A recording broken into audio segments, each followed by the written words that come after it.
नमस्कार, बहुत स्वागत है आप सभी का। मैं हूं अंजलि सिंह। आप देख रहे हैं द बोनस का खास कार्यक्रम बीमा हो तो ऐसा। परिवार की वित्तीय सुरक्षा के लिए बीमा कवर जरूरी हो गया है, लेकिन बीमा कंपनियां ग्राहकों को रिझाने के लिए क्लेम सेटलमेंट रेशियो को लेकर गुमराह कर रही हैं। इस मामले में insurance regulatory and development authority of India यानी इरडा ने सख्त रुख अपनाया है। क्लेम सेटलमेंट रेशियो के बारे में बीमा कंपनियां कैसे खेल कर रही हैं, आज के शो में इसी मुद्दे पर हम चर्चा करने वाले हैं। तो इसी मुद्दे पर आज हम चर्चा करेंगे, लेकिन आज के शो में हम क्या बात करेंगे वो आप जान लीजिए। ऑन द शो देखिए, क्लेम सेटलमेंट रेशियो का असली मतलब क्या है, इसके बारे में हम विस्तार से चर्चा करने वाले हैं।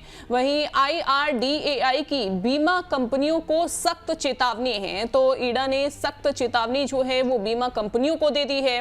वहीं कंपनियां कैसे आंकड़ों की जो परिभाषा है वो बदलती है, आंकड़ों में किस तरीके से हेरफेर करना, जो उसकी परिभाषा होती है, डेफिनेशन होती है, उसे किस तरीके से बदला जाता है कंपनियों की ओर से, वो हम बात करेंगे।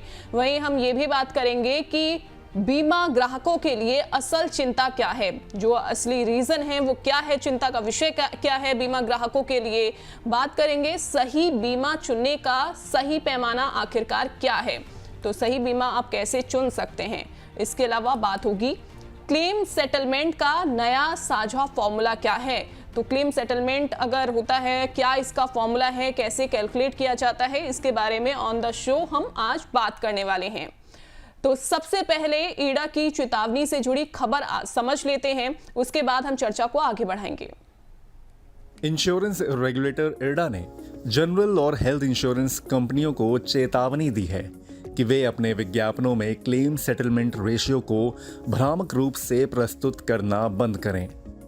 कंपनियां अक्सर अपने विज्ञापनों में ये दिखाती हैं कि क्लेम लगभग 100% तक सेटल हो जाते हैं, लेकिन इरडा के पास अवेलेबल असली आंकड़ों में ऐसा नहीं दिख रहा है।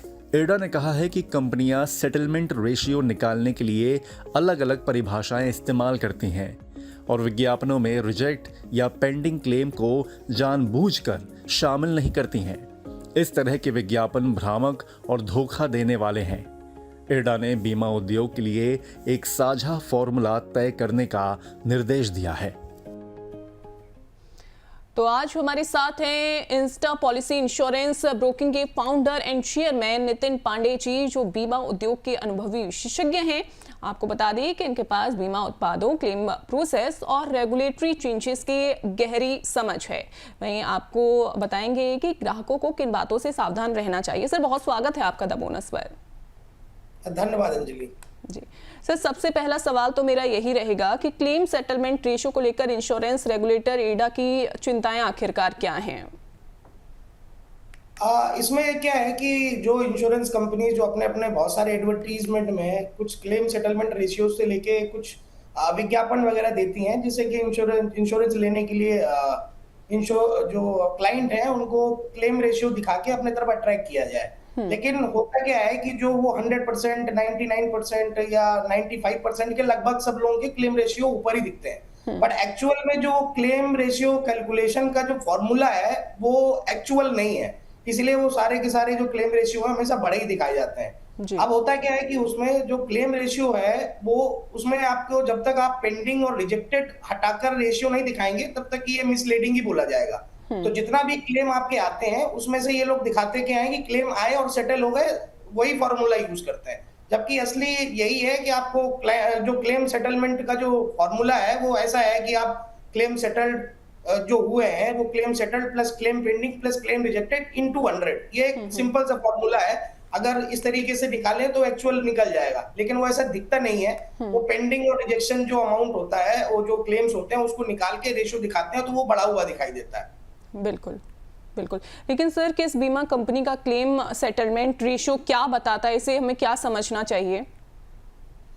ये देखिए, एक मतलब अगर कोई भी व्यक्ति इंश्योरेंस लेना चाहता है तो ये सबसे पहला नियम यही है कि उसको इंश्योरेंस कंपनी के क्लेम रेशियोज देखना चाहिए। क्लेम रेशियो का सीधा सीधा मतलब यही है कि कितने क्लेम्स कंपनी में रजिस्टर हुए और उनमें से कितनी कंपनियों ने क्लेम्स सेटल कर दिए। लेकिन ये सिर्फ केवल क्लेम रेशियो देखना ही सही नहीं है, कितने समय में क्लेम रेशियो सही हुआ, कितना सेटलमेंट हुआ, और जो सर्विस के दरमियान जो कम्युनिकेशन होता है उस क्लेम के पीरियड में, उसमें कितना जो रिस्पॉन्स कंपनी का कैसा है वो भी मायने रखता है।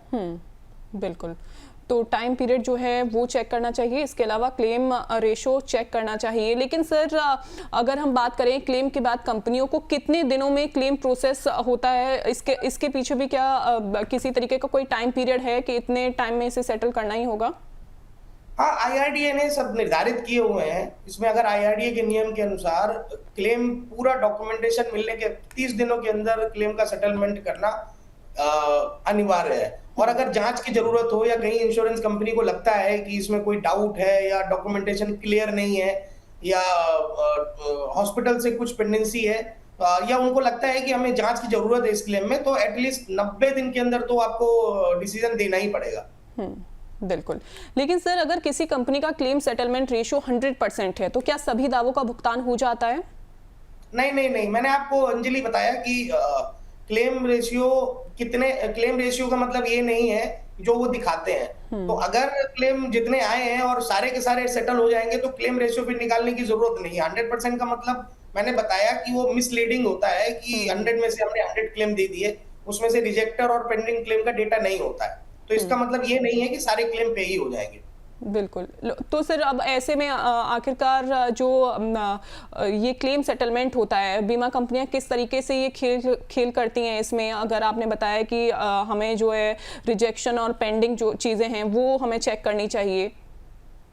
हाँ, मैंने आपको बताया कि अब जब आप बीमा अगर खरीद रहे हैं तो क्लेम रेशियो तो देखना है ही, लेकिन केवल सिर्फ क्लेम रेशियो मैंने बताया देखना जरूरी नहीं है। ये केवल सिर्फ संकेत देता है कि कंपनी जो है वो क्लेम के मामले में कितना एक्टिव है, लेकिन साथ में आप उनके ग्रेवियांस रेशियो, आपका turn around time, network hospitals और स्पेशली कस्टमर के जो रिव्यूज होते हैं, क्योंकि जब हम क्लेम लेने तो कोई शौकिया तौर पे जाता नहीं है, जब उसको इमरजेंसी होती है, जरूरत होती है तभी वो क्लेम लेता है। तो कस्टमर से रिव्यूज भी देते हैं, तो एटलीस्ट आप उस कंपनी के वेबसाइट्स में जाके या सोशल मीडिया में जाके एक बार रिव्यूज भी देखिए।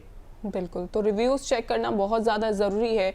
सर एडा ने जनरल और हेल्थ बीमा कंपनियों को क्लेम सेटलमेंट का जो फॉर्मूला साझा करने को कहा है, ये जो फॉर्मूला अभी आपने थोड़ी देर पहले बताया, ये वही फॉर्मूला है और इससे फ़ायदा किस तरीके से हो सकता है सर? नहीं अंजलि, वो फायदा नहीं है। वो मैंने आपको बताया था कि आपके सवाल के जवाब में कि वो जो क्लेम रेशियो निकालते हैं वो 100% दिखता है तो होता है कि नहीं, लेकिन ये उसका कॉमन फॉर्मूला का मतलब वो नहीं है। आईआरडीए ने कॉमन फॉर्मूला ये बनाया हुआ है कि आप जो डेटा एक ही फॉर्मेट में होगा, सारा डेटा जो अलग अलग भेजते हैं हर कंपनी में, पेंडिंग, रिजेक्टेड, सेटल्ड और क्या डेटा है वो एक ही फॉर्मेट में जाएगा, जिससे कि अगर जो भी कस्टमर चाहेगा वो कंपेयर कर पाएंगे एक साथ एक हिसाब से। और आज क्या होता है कि हर कंपनी जो रेशियो है ना वो अपने हिसाब से दिखाती है, आगे ऐसा नहीं होगा, वो फॉर्मेट में जाना पड़ेगा और इसमें जो क्लाइंट होगा वो फ्री होगा हर तरीके से इसको कंपेयर करके सेलेक्ट करने में प्लान। बिल्कुल बिल्कुल सर। सर मैं लौटती हूँ आपके पास और हम अपने दर्शकों को बता देते हैं कि अगर आपके मन में कोई सवाल है तो आप अपना सवाल कैसे पूछ सकते हैं। देखिए बहुत आसान सा तरीका है अपना सवाल जो है वो पूछने का। आपको करना बस इतना है, आपको अपना मोबाइल उठाना है और आपको टाइप कर देना है INSU, इंश्योरेंस का ये शॉर्ट फॉर्म है, और उसके बाद अपना सवाल आपको टाइप करना है, भेज देना है 9354027995 पर। व्हाट्सएप नंबर है, इस पर आप अपना सवाल भेज सकते हैं। इसके अलावा आप यूट्यूब के जरिए, फेसबुक के जरिए और एक्स हैंडल के जरिए भी अपना सवाल पूछ सकते हैं। और YouTube पर देखिए हमारे इस प्रोग्राम पर आपको जाना होगा और इसके बाद आपको अपना जो सवाल है वो टाइप कर देना होगा। इंश्योरेंस से रिलेटेड आपका अगर कोई भी सवाल है उस सवाल को हम अपने इस प्रोग्राम में ज़रूर शामिल करेंगे। अमर उजाला द बोनस के अलग अलग प्लेटफॉर्म्स पर बड़ी संख्या में दर्शकों के सवाल भी आ गए हैं। इनमें से कुछ सवालों को हम शामिल कर लेते हैं। अलीगढ़ से संगीता राठी हैं, इनका पूछना है कि क्या कम क्लेम रेशो वाली कंपनी से बीमा लेना सही है? सर देखिए सिर्फ रेशियो के आधार पर कंपनी खराब नहीं होती। बहुत सारी कंपनीज होती हैं जिनका रेशियो कम हो सकता है क्योंकि उनका क्लेम वैल्यू कम होता है, क्योंकि नई कंपनीज होती हैं। इसलिए रेशियो को कॉन्टेक्स्ट के साथ देखें। सारे जो मैंने आपको बताया है वो सब चेक करने के बाद में ही आप कंपनी को चुनें। बिल्कुल सर, आपने इससे पहले बोला था कि रिव्यू जरूर चेक करना है। रिव्यू में सर कौन कौन सी बातों का ध्यान आपको रखना होगा, क्या चेक करना होगा? कस्टमर्स जब जाते हैं तो अपने एक्सपीरियंस बताते हैं कि जब वहां जाने पे उनको क्या रिस्पांस मिला हॉस्पिटल्स की तरफ से।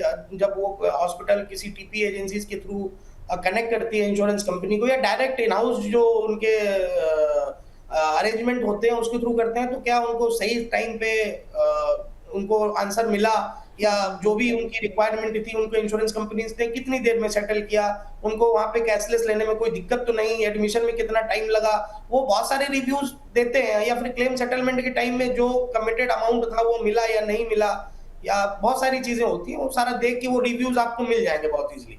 बिल्कुल बिल्कुल सर, एक और सवाल हम शामिल करेंगे। कानपुर से सवाल आया है सर, अरुण मिश्रा का है। ये पूछ रहे हैं कि हेल्थ इंश्योरेंस कंपनियां दावों को पेंडिंग में क्यों डाल देती हैं, इसके पीछे का क्या रीजन होता है?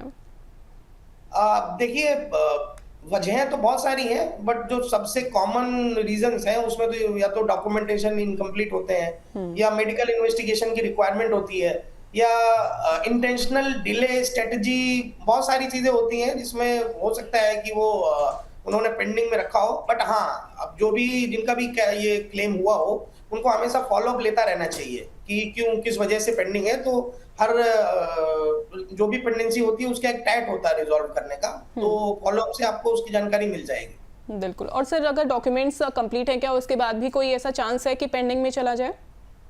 मैंने आपको बोला फॉलोअप्स तो होने ही चाहिए, क्योंकि फिर वो जो क्लेम रेशियो और जो मैंने आपको बताया ना कि सेटलमेंट कितने टाइम में होता है, इससे भी रैंकिंग बनती है इंश्योरेंस कंपनीज की, तो वो फॉलोअप तो लेना ही पड़ेगा। जी बिल्कुल, तो फॉलो अप आप जो है वो लगातार लेते रहें। ज्योति अग्रवाल का जयपुर से सवाल है कि क्या IRDAI क्लेम देरी पर जुर्माना भी लगा सकता है? हाँ, लेकिन वो प्रॉपर चैनल से अगर कोई क्लाइंट को डिले हुआ है या उसको क्लेम के टाइम में किसी परेशानी का सामना करना पड़ा है, तो वो बहुत सारे जरियों के थ्रू IRDA से कंप्लेंट पहुंच सकता है, ओम्बड्समैन से बहुत सारे हैं। और हाँ, अगर इसमें गलती पकड़ी जाती है तो IRDA के जो रूल्स के हिसाब से डिले होने पर कंपनी को इंटरेस्ट के साथ पेमेंट करनी पड़ सकती है। बिल्कुल, तो इसमें जुर्माना भी लग सकता है अगर दोषी इसमें पाए जाते हैं तो। अब चलते हैं अपने सहयोगी अभिषेक गुप्ता के पास, जो हेल्थ इंश्योरेंस क्लेम से जुड़े कुछ रोचक आंकड़े लेकर आए हैं। Thank you Anshuli. इंश्योरेंस तो लोग ले लेते हैं, लेकिन क्लेम सेटलमेंट में काफ़ी दिक्कतों का सामना करना पड़ता है। आज जरा हम लोग यही चर्चा करते हैं कि देखते हैं कि कौन से ऐसे क्लेम्स हैं, मतलब वित्त वर्ष 2024-25 में ऐसे कौन से क्लेम्स के आंकड़े जो कई सारे आए हैं वो क्या कहते हैं। तो यहाँ पर आप देख सकते हैं कि जनरल और हेल्थ इंश्योरेंस कंपनियों ने 3.26 करोड़ दावों का निपटान किया है। ये साल 2024-25 के फाइनेंशियल ईयर की बात हो रही है। अगर इसके बाद की अगर बात करें तो दावों के निपटान के लिए करीब 94,247 करोड़ रुपए का भुगतान किया गया, यानी कि ओवरऑल इन जो क्लेम्स एक तरह से लिया गया था उसमें जो क्लेम सेटलमेंट किया गया वो 94,247 करोड़ रुपए का कुल भुगतान एक तरह से यहाँ पर किया गया है। ये एक्चुअली दावों की बात हो रही है, तो फिर ये ओवरऑल एक तरह से ये सिचुएशन आती है। उसके बाद अगर हम और बात करें तो पूरे एक तरह से बीमा इंडस्ट्री ने 8.36 लाख करोड़ रुपए के दावों का निपटान किया है, यानी कि ओवरऑल अगर देखा जाए तो 8.36 लाख करोड़ रुपए का जो पूरी बीमा जो इंडस्ट्री है उसमें दावे का निपटान इतने परसेंटेज एक तरह से इतने आंकड़ों के हिसाब से देखा जाए तो उतना किया गया है। उसके बाद अगर और हम लोग बात करें तो इसी ड्यूरेशन में यानी कि 24-25 की ड्यूरेशन में अगर आप देखेंगे तो बीमा कंपनियों ने 11.93 लाख करोड़ रुपए का प्रीमियम एक तरह से जुटाया है। अपने जो कस्टमर्स हैं उनसे 11.93 लाख करोड़ रुपए का प्रीमियम यहाँ पर जुटाया गया है। वहीं कुल अगर देखें तो 11.93 लाख करोड़ रुपए के प्रीमियम में मोस्टली जो रहा है वो 8.86 लाख करोड़ रुपए का मतलब जो लाइफ बीमा है उससे एक तरह से यहाँ पर इतना प्रीमियम। तो ओवरऑल सबसे ज़्यादा जो कैटेगरी निकल के आती है यानी कि लाइफ इंश्योरेंस सबसे ज़्यादा प्रीमियम यहाँ पर जुटाया गया है। उसके बाद 3.07 लाख करोड़ रुपए का प्रीमियम जो है वो हेल्थ और जनरल इंश्योरेंस से एक तरह से यहाँ पर जुटाया गया है, यानी कि ओवरऑल अगर देखेंगे तो 11.93 लाख करोड़ रुपए में से 3.07 लाख करोड़ रुपए का जो प्रीमियम है वो इन दो सेक्टर से एक तरह से दिया गया है। और लास्ट में मतलब ये ओवरऑल एक तरह से पिक्चर निकल के आती है। हेल्थ और इंश्योरेंस को अगर हम लोग देखें तो ये पूरे क्लेम यहाँ पर देखने को मिलते हैं। बहुत शुक्रिया अभिषेक आपका ये जानकारी देने के लिए। सर अभी अभिषेक ने जो डेटा बताया है उससे ये साफ पता चल रहा है कि प्रीमियम तो लिया गया 11.93 करोड़ का, लेकिन जब उसका सेटलमेंट हुआ तो सेटलमेंट का जो डेटा था वो बहुत ज़्यादा कम है। सर किस तरीके से आप इसे देख रहे हैं? इसके अलावा क्या बीमा कंपनियां क्लेम निपटाने में समय सीमा का पालन करती हैं क्या सर? हाँ, कैशलेस के अगर आधार पे हम जाएँ तो अगर कैशलेस बहुत प्रॉब्लम तब होती है जब हॉस्पिटल्स के कैशलेस नहीं होते हैं और क्लाइंट डायरेक्ट पहुँचता है तो उसमें थोड़ा-सा समय लग जाता है। लेकिन अगर हॉस्पिटल का कैशलेस है और सही जानकारी के साथ में अगर कोई क्लाइंट हॉस्पिटल में एडमिट होता है, उसमें अगर उसके डॉक्यूमेंटेशन वगैरह सब पूरे हैं, तो कैशलेस का मतलब ये है कि आप जब वहाँ जाते हैं तो आपको पेमेंट की ज़रूरत नहीं पड़ती है। तो ऐसे क्लेम्स कैशलेस होते हैं तो वो टाइमली ही हो जाते हैं, वो भी गिवन टाइम पे ही। जी, बिल्कुल। और सर अब अगर मान लीजिए रिजेक्ट क्लेम के सबसे बड़े कारण क्या होते हैं? और अगर क्लेम जो है वो रिजेक्ट हो जाता है, इसके पीछे का क्या बड़ा रीज़न है आपके अकॉर्डिंग, और इनसे सर कैसे बचा जा सकता है? देखिए जो जर्नी होती है ना इंश्योरेंस जब भी आप खरीदते हैं तो उसकी जर्नी एक छोटे से कन्वर्सेशन से स्टार्ट होती है, या तो आप ऑनलाइन से स्टार्ट कर रहे हो या आप किसी डायरेक्ट एजेंट के थ्रू ये पॉलिसी ले रहे हो।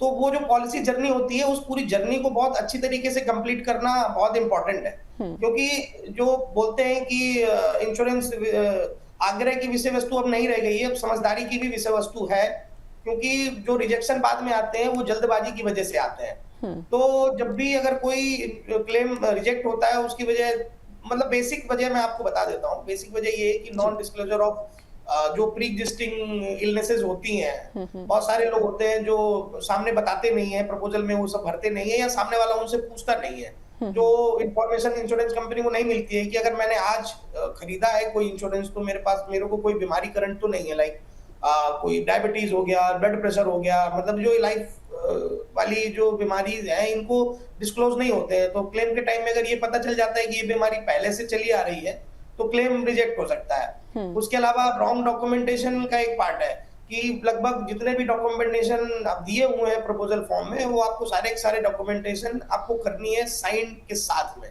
हाँ, और जो मैं आखिरी चीज बोल रहा हूँ वो तो कभी भी नहीं भूलनी चाहिए कि आपको पॉलिसी लेने के बाद में कुछ समय का टाइम मिलता है। जब आपके पास में पॉलिसी डॉक्यूमेंट पहुंच जाता है तो आप पॉलिसी टर्म्स, आप एक्सक्लूजन्स वगैरह सब कुछ आपको एक एक पॉइंट बहुत ध्यान से पढ़ना चाहिए। और अगर वहां पे आपको कहीं पे भी कोई डाउट होता है तो आप इंश्योरेंस कंपनी को किसी भी तरीके से कनेक्ट करके, लाइक टोल फ्री, ईमेल्स, बहुत सारे आज की डेट में हैं आपके पास में साधन की, आप उनसे बात कर सकते हैं, उनसे क्लैरिटी जरूर ले लें। और प्रपोजल फॉर्म, बहुत बार ये होता है कि प्रपोजल फॉर्म क्लाइंट खुद नहीं भरता है, साइन करके चला जाता है प्लेट, उसके बाद में वो इंश्योरेंस कंपनी के ऑफिस में वो कोई और भरता है, बिल्कुल भी नहीं। ये सबसे बड़ा रीजन है इंश्योरेंस के रिजेक्शन का, क्लेम के रिजेक्शन का। तो प्रपोजल फॉर्म खुद भरें, सही जानकारी दें, और जो जानकारी आपसे पूछी गई है वो एक एक जानकारी भरें आपकी मौजूदा बीमारियों के बारे में। उसके बाद में फिर कम चांसेस हैं कि आपकी क्लेम रिजेक्ट हो। बिल्कुल, तो ये क्लेम रिजेक्ट होने के एक बड़े कारण जो हैं वो हो सकते हैं, इन बातों का ध्यान आपको रखना है। सर, अगर स्टार्टिंग में ही बीमा पॉलिसी किसी को खरीदनी है, क्लेम रेशो के साथ साथ किन बातों का विशेष तौर पर ध्यान रखना चाहिए? रिव्यूज़, आपने बताया कि कंपनी के एक बार रिव्यू ज़रूर आप चेक कर लें, इसके अलावा कौन कौन से मेन पॉइंट्स को ध्यान में रखें सर? मैंने अब बताया था कि आप सबसे पहले तो उनके जो ग्रेवियांस जो हैं उनको भी खासकर जाके चेक कर लें। तो क्लेम सेटलमेंट रेशियो वो तो चेक करना बहुत जरूरी है ही। उसके अलावा उनके टैट, उनके रिव्यूज और बाकी बहुत सारी चीजें अवेलेबल होती हैं। अब जब भी डॉक्यूमेंटेशन आप पढ़ेंगे, प्लस उनके कैशलेस हॉस्पिटल की लिस्ट आपको हमेशा रखनी चाहिए अपने पास में। आप उनसे ई कार्ड जो पॉलिसी के आते हैं उनकी आप डिमांड करो, और जितनी जानकारी आपके पास में इंश्योरेंस कंपनी से रिलेटेड होगी, और पहले ही अपने आप सारे प्रोसेस पूछ ले कि अगर क्लेम आता है तो मुझे किस तरीके से उस क्लेम को लेने के लिए किस तरह से कंपनी से कनेक्ट करना पड़ेगा, या कि कौन से वे से मैं उनसे डायरेक्टली पहुंच सकता हूं। ये जानकारी अगर आपके पास सबसे पहले रहेगी तो इमरजेंसी के टाइम में आपको बहुत ज्यादा वर्किंग की जरूरत नहीं पड़ेगी। बिल्कुल, तो इन बातों का भी ध्यान आपको रखना है ताकि आगे फ्यूचर में किसी भी तरीके की परेशानी आपको ना हो। सर, कुछ सवाल आ गए हैं, उन सवालों को एक बार फिर से अपने जो दर्शक हैं उनको शामिल कर लेते हैं। पटना से सवाल आया है सर, नवीन तिवारी का। वो पूछ रहे हैं कि अगर बीमा कंपनी क्लेम देने में आनाकानी कर रही है तो इसकी शिकायत कैसे करनी है, कहाँ करनी है? सबसे पहले तो जो पॉलिसी बॉन्ड होता है उसमें सारी डिटेल्स होती हैं कि अगर डिले होता है तो उनके एस्केलेशन मैट्रिक्स होते हैं कि आप लेवल 1, लेवल 2, लेवल 3 टैट के हिसाब से जा सकते हैं। उसके बाद में भी अगर आपको लगता है कि इंश्योरेंस कंपनी रिस्पॉन्स नहीं दे रही है तो ऑम्बड्समेंट में आप, इंश्योरेंस ऑम्बड्समेंट है, आप उस पर ट्राई कर सकते हैं। IRDO को मेल लिख सकते हैं, बहुत सारे तरीके हैं, या फिर आपने जहां से पॉलिसी ली है आप उनको जरूर इन्वॉल्व करें, वो कोई ब्रोकर हो या आपका एजेंट हो, जो आपको फिर पूरी तरीके से बताएगा कि आपको किस तरीके से इंश्योरेंस कंपनी के अगेंस्ट में कंप्लेंट करना है। आप उनकी सहायता ले सकते हैं और बाकी बहुत सारे रास्ते हैं जिनसे आप कंप्लेंट कर सकते हैं और आपको जवाब मिलेगा। अगर आप अपने तरफ से आपने डॉक्यूमेंटेशन की है, सारे सवालों के सही जवाब दिए हैं, डिक्लेरेशन आपका प्रॉपर है, तो आपको क्लेम लेने से कोई रोक नहीं सकता। बिल्कुल, तो क्लेम लेने से कोई रोक नहीं सकता है अगर डॉक्यूमेंटेशन आपका पूरा है और आप कोशिश करिए कि अगर ऐसी कोई सिचुएशन आपके सामने आ गई है तो आप जो ब्रोकर है, जो एजेंट है जिससे आपने कांटेक्ट किया था, आप उनसे दोबारा से कांटेक्ट कर सकते हैं, ऐसी सिचुएशन आप बता सकते हैं। शिमला से सवाल आया है सर निशा ठाकुर का, उनका पूछना है कि ग्राहक कैसे पहचाने कि कोई कंपनी क्लेम के मामले में भरोसेमंद है, ट्रस्टवर्दी है?